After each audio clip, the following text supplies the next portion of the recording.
Praise the Lord. ലേവ്യ പുസ്തകം 7-ാം അധ്യായം 1 മുതൽ 38 വരെയുള്ള തിരുവചനങ്ങൾ. അകൃത്യയാഗത്തിൻ്റെ പ്രമാണമാവിത്, അത് അതിവിശുദ്ധം. ഹോമയാഗമൃഗത്തെ അറുക്കുന്ന സ്ഥലത്ത് വെച്ച് അകൃത്യയാഗമൃഗത്തെയും അറുക്കണം. അതിൻ്റെ രക്തം യാഗപീഠത്തിന്മേൽ ചുറ്റും തളിക്കണം. അതിൻ്റെ സകല മേധസ്സും, തടിച്ച വാലും കുടൽ പൊതിഞ്ഞിരിക്കുന്ന മേധസ്സും, മൂത്രപിണ്ഡം രണ്ടും അവയുടെ മേൽ കടിപ്രദേശത്തുള്ള മേധസ്സും, മൂത്രപിണ്ഡങ്ങളോട് കൂടെ കരളിന്മേലുള്ള വപയും എടുത്ത് പുരോഹിതൻ യാഗപീഠത്തിന്മേൽ യഹോവയ്ക്ക് ദഹനയാഗമായി ദഹിപ്പിക്കണം. അത് അകൃത്യയാഗം. പുരോഹിത കുലത്തിലെ ആണുങ്ങളൊക്കെയും അത് തിന്നേണം. ഒരു വിശുദ്ധ സ്ഥലത്ത് വെച്ച് അത് തിന്നേണം. അത് അതിവിശുദ്ധം. പാപയാഗം പോലെ തന്നെ അകൃത്യയാഗവുമാകുന്നു. അവയ്ക്ക് പ്രമാണവും ഒന്നു തന്നെ. പ്രായശ്ചിത്തം കഴിക്കുന്ന പുരോഹിതന് അത് ഇരിക്കണം. പുരോഹിതൻ ഒരുത്തൻ്റെ ഹോമയാഗം അർപ്പിക്കുമ്പോൾ അർപ്പിച്ച പുരോഹിതന് ഹോമയാഗമൃഗത്തിൻ്റെ തോൽ ഇരിക്കണം. അടുപ്പത്ത് വെച്ച് ചുടുന്ന ഭോജനയാഗമൊക്കെയും ഉരുളിയിലും ചട്ടിയിലും ഉണ്ടാക്കുന്നതൊക്കെയും അർപ്പിക്കുന്ന പുരോഹിതന് ഇരിക്കണം. എണ്ണ ചേർത്തതോ അത് അറപ്പായിരിക്കും. അത് തിന്നുന്നവൻ കുറ്റം വഹിക്കണം. ശുദ്ധിയില്ലാത്ത വല്ലതിനെയും തൊട്ടുപോയ മാംസം തിന്നരുത്. അത് തീയിലിട്ട് ചുട്ടുകളയണം. ശേഷം മാംസമോ ശുദ്ധിയുള്ളവനെല്ലാം തിന്നാം. എന്നാൽ അശുദ്ധി തൻ്റെ മേലിരിക്കുമ്പോൾ ആരെങ്കിലും യഹോവയ്ക്കുള്ള സമാധാനയാഗങ്ങളുടെ മാംസം തിന്നാൽ അവനെ അവൻ്റെ ജനത്തിൽ നിന്ന് ഛേദിച്ചു കളയണം. മനുഷ്യൻ്റെ അശുദ്ധിയെയോ അശുദ്ധ മൃഗത്തെയോ ശുദ്ധിയില്ലാത്ത വല്ല അറപ്പിനെയോ ഇങ്ങനെ ശുദ്ധിയില്ലാത്ത യാതൊന്നിനെയും ആരെങ്കിലും തൊട്ടിട്ട് യഹോവയ്ക്കുള്ള സമാധാനയാഗങ്ങളുടെ മാംസം തിന്നാൽ അവനെ അവൻ്റെ ജനത്തിൽ നിന്ന് ഛേദിച്ചു കളയണം. യഹോവ പിന്നെയും മോശയോട് അരുളി ചെയ്തത്, നീ ഇസ്രായേൽ മക്കളോട് പറയേണ്ടത് എന്തെന്നാൽ, ചെമ്മരിയാടിൻ്റെയോ കോലാടിൻ്റെയോ കാളയുടെയോ മേധസ് നിങ്ങൾ അശേഷം തിന്നരുത്. താനേ ചത്തതിൻ്റെ മേധസ്സും പറിച്ചു കീറിപ്പോയതിൻ്റെ മേധസ്സും മറ്റ് എന്തിനെങ്കിലും കൊള്ളിക്കാം, തിന്നുക മാത്രം അരുത്. യഹോവയ്ക്ക് ദഹനയാഗമായി അർപ്പിച്ച മൃഗത്തിൻ്റെ മേധസ് ആരെങ്കിലും തിന്നാൽ അവനെ അവൻ്റെ ജനത്തിൽ നിന്ന് ഛേദിച്ചു കളയണം. നിങ്ങളുടെ വാസസ്ഥലങ്ങളിൽ എങ്ങും യാതൊരു പക്ഷിയുടെയും മൃഗത്തിൻ്റെയും രക്തം നിങ്ങൾ ഭക്ഷിക്കരുത്. വല്ല മാംസവും ഭക്ഷിക്കുന്നവനെ എല്ലാം അവൻ്റെ ജനത്തിൽ നിന്ന്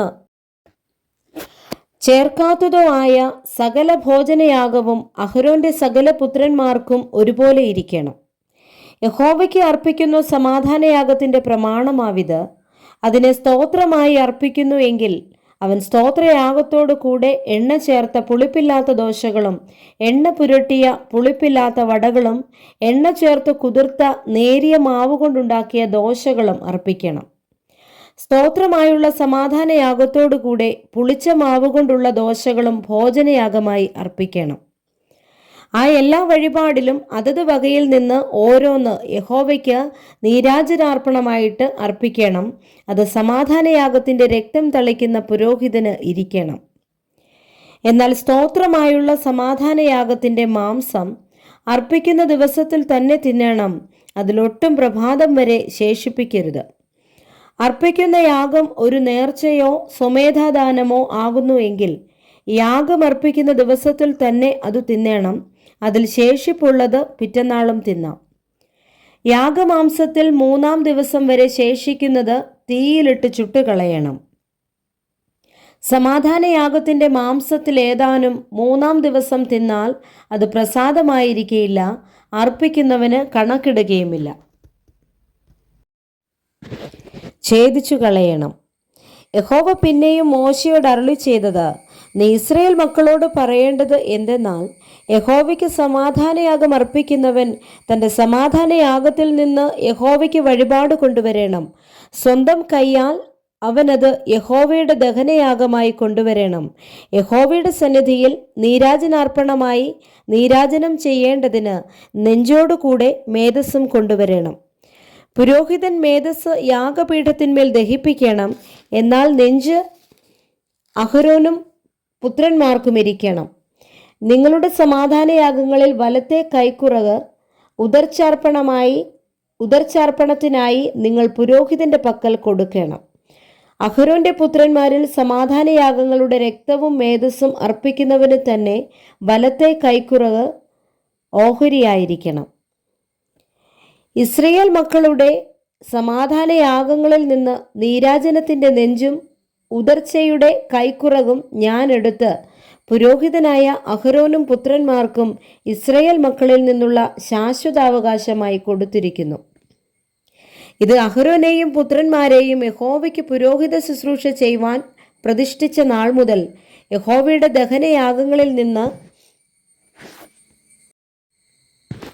അഹരോനുള്ള ഓഹരിയും അവൻ്റെ പുത്രന്മാർക്കുള്ള ഓഹരിയുമാകുന്നു. ഇസ്രയേൽ മക്കൾ അത് അവർക്ക് കൊടുക്കണമെന്ന് താൻ അവരെ അഭിഷേകം ചെയ്ത നാളിൽ യഹോവ കൽപ്പിച്ചു. അത് അവർക്ക് തലമുറ തലമുറയായി ശാശ്വതാവകാശമാകുന്നു. ദഹനയാഗം, ഭോജനയാഗം, പാപയാഗം, അകൃത്യയാഗം, കരപൂരണയാഗം, സമാധാനയാഗം എന്നിവയെ സംബന്ധിച്ചുള്ള പ്രമാണം ഇതുതന്നെ. യഹോവയ്ക്ക് തങ്ങളുടെ വഴിപാടുകൾ കഴിപ്പാൻ അവൻ ഇസ്രയേൽ മക്കളോട് സീനായ് മരുഭൂമിയിൽ വെച്ച് അരുളി ചെയ്ത നാളിൽ യഹോവ മോശയോട് സീനായ് പർവ്വതത്തിൽ വെച്ച് ഇവ കൽപ്പിച്ചു. Praise the Lord. വായിച്ച വേദഭാഗങ്ങളാൽ കർത്താവ് എല്ലാവരെയും സമൃദ്ധിയായി അനുഗ്രഹിക്കുമാറാകട്ടെ. ആമേൻ.